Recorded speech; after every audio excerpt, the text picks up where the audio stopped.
안녕하세요. 부에 관한 모든 지식 위즈박스의 파로스입니다. 오늘 국민의힘 권성동 원내대표가 지방에 추가적인 주택을 구입할 경우 다주택자 중과세를 폐지하겠다고 밝혔습니다. 다주택자 중과세 폐지를 하겠다는 내용에 대해서 여러분들 잘 이해를 하셨는지 모르겠습니다. 자, 다주택자에 대한 중과세를 폐지하겠다라는 뜻은요, 여러 가지 세금이 있는데 거기서 양도세, 취득세 등에 대해서 중과를 하지 않겠다는 겁니다. 지지난 영상에서 다주택자 취득세와 종부세, 특히 이 취득세 때문에 지금 지방에서 거래가 잘 안 된다라고 말씀을 드렸어요. 근데 다주택자들이 지방에 주택을 이거 가격이 꽤 괜찮은데 라고, 그리고 많이 이게 조정을 받았는데 이 아파트를 좀 사도 되겠는데 라고 하는 생각이 들더라도 취득세가 너무 중과되는 거예요. 다주택자에게는 8%에서 12%까지 취득세를 내게 되기 때문에 공시가 1억 이상인 아파트 같은 경우에는 거의 거래가 끊기다시피 했습니다. 자, 그러다 보니까 전세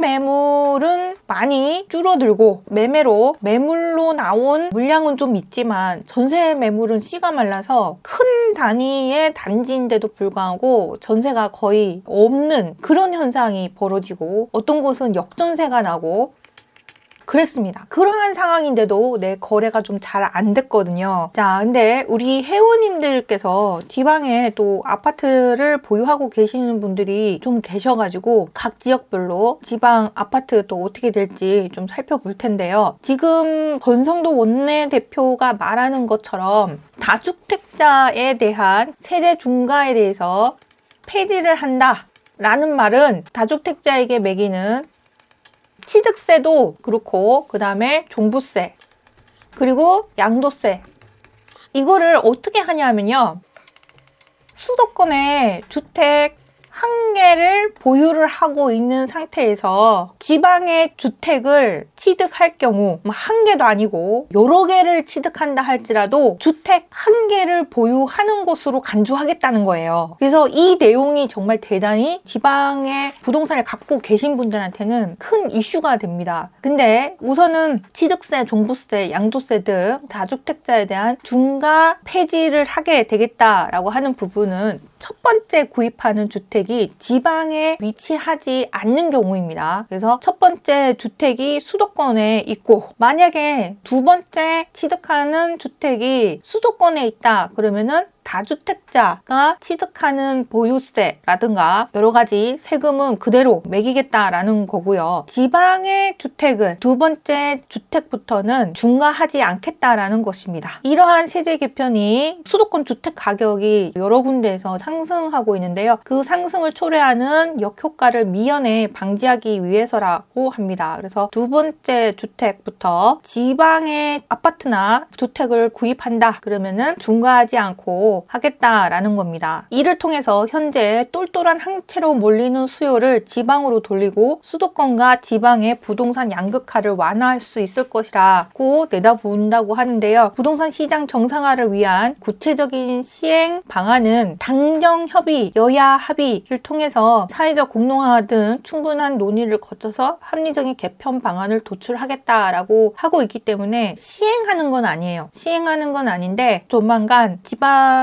주택을 구입하시는 분들에게 세제 혜택을 좀 드리겠다, 그런 부분이 있고요. 이런 발표를 한 것은 아무래도 지금 선거가 다가오기 때문에 그래서 그런 건 아닌가, 그런 부분이 있습니다. 만약에 이렇게 될 경우에는 오히려 서울의 또 수도권의 몇 지역들 아파트 가격이 고공행진을 했는데요. 거기 한 채로 몰리는 거에서 그곳이 조금 약간 주춤해지면서 지방으로 투자가 좀 이어질 수도 있겠다 싶습니다. 그런데 제가 지난 영상에서 앞으로 지방에 세제가 많이 여러 가지 혜택을 준다라고 해서 지방 부동산 시장 살리는 그런 방안들이 발표가 된다 할지라도 예전처럼 모든 이제 지방에 한 번씩 바람이 불어서 뜨겁게 달아오르고 그렇지 않고 각 지역별로 편차가 있을 거다라고 말씀을 드렸습니다. 그래서 각 지역별로 한번 살펴봐야 되겠는데요. 구체적으로는 살펴보지 않고 대략적으로 살펴본다 할 할지라도 여러분들에게 도움이 되실 것 같습니다. 자, 그래서 이미 부동산을 보유하고 계시다가 내가 미처 가격이 많이 올랐음에도 불구하고 처분을 하지 못했었습니다. 그래서 그동안 마음고생을 했습니다 하시는 분들이나, 아니면 지금 많이 조정을 받았는데 여기 지역이 괜찮은데 여기 지역을 한번 구입을 해볼까요? 라고 생각하셨던 분들에게 도움이 될 것 같습니다. 자, 건성동 원내대표가 지방에 추가 주택 구입 시 다주택자 중과세를 이제 폐지한다라고 3월 18일 날짜에 발표를 했고요. 이는 두 번째 보유하는 주택인 경우입니다. 그래서 두 번째 주택이 지방인 경우, 그 이후부터 취득하는 주택이 지방인 경우에는 몇 채든 상관없이 1가구 1주택자로 본다는 거예요. 그렇게 해서 이제 나머지 주택들에 대해서 아마도 일반 세율로 간주하고 세금을 매기겠다라는 것 같습니다. 그래서 이거를 서울 고가 아파트 쏠림 현상을 막기 위해서 이런 발표를 한다라고는 얘기는 했습니다. 다시 한번 말씀드리지만 이게 아직 시행하는 것은 아닙니다. 정확하게 시행하게 된다 그러면은 다시 한번 여러분들께 알려드리도록 하겠습니다. 얼마만큼 지금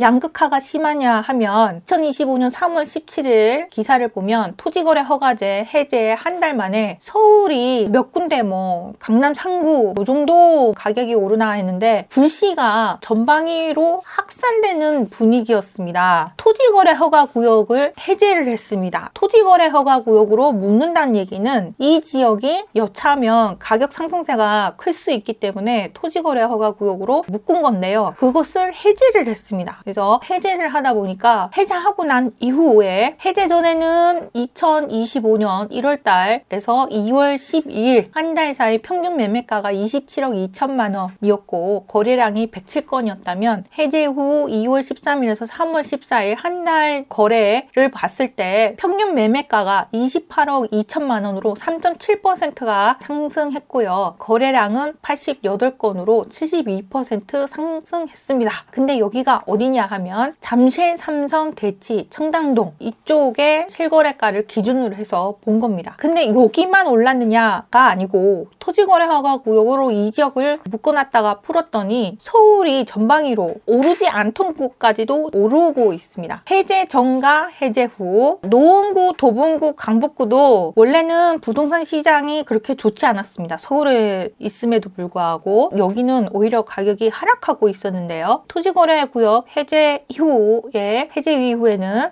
조금씩 반등하는 그런 분위기를 보이고 있고요. 그리고 금천구, 관악구, 구로구도 반등을 하고 있는 모습을 보이고 있습니다. 서울 전역으로 뜨거운 불씨가 번져가는 그런 이제 분위기를 보이고 있는 그런 상황이다 보니까 지방에서조차도 서울에 있는 아파트를 지금이라도 구입을 해야 되는 거 아닌가 하는 그런 서울 쏠림 현상이 심각하게 나타나고 있는 그런 현상이 보이고 있다 보니까 급박하게 이런 발표를 한 것이 아닌가 하는 그런 의견도 있고요. 아니다, 슬슬 선거가 다가오니 지방도 이제 챙겨야 된다, 그런 것 때문에 이 발표를 했다라고 하는데요. 아무튼 별로 좋지 않게 따가운 시선으로 봤던 다주택자에게 자, 너희들 지방에 투자를 해. 그러면은 세제 혜택을 주겠어. 라는 암시를 주고 있습니다. 제가 부동산 가격이 오르는 데에 있어서 여러 가지 요인이 있다고 말씀드렸습니다. 부동산 가격이 오르는 데는 수요와 공급